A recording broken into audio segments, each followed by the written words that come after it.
తెలుగు రాష్ట్రాల్లో రప్పారప్ప రాజకీయం రచ్చలేపుతుంది. సంగారెడ్డి జిల్లా నుంచి రప్పా రాజకీయం సూర్యాపేటకు పాకింది. జగదీష్ రెడ్డి పేరుతో రప్పారప్ప 3.0 లోడింగ్ అంటూ బీఆర్ఎస్ నేతలు ఏర్పాటు చేసిన ఫ్లెక్సీలు చర్చాంశనీయంగా మారాయి.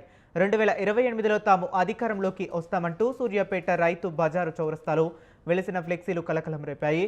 2028లో తాము అధికారంలోకి వస్తామని బీఆర్ఎస్ నేతలు పుష్ప డైలాగులతో ఏర్పాటు చేసిన ఫ్లెక్సీలు నెట్టింట వైరల్గా మారాయి.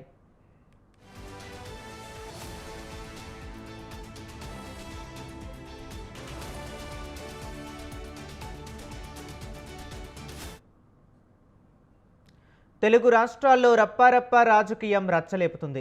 సంగారెడ్డి జిల్లా నుంచి రప్పా రాజకీయం సూర్యాపేటకు పాకింది. జగదీష్ రెడ్డి పేరుతో రప్పారప్ప 3.0 లోడింగ్ అంటూ బీఆర్ఎస్ నేతలు ఏర్పాటు చేసిన ఫ్లెక్సీలు చర్చాంశనీయంగా మారాయి.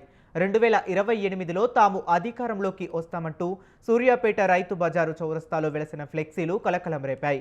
2028లో తాము అధికారంలోకి వస్తామని బీఆర్ఎస్ నేతలు పుష్ప డైలాగులతో ఏర్పాటు చేసిన ఫ్లెక్సీలు నెట్టింట వైరల్గా మారాయి.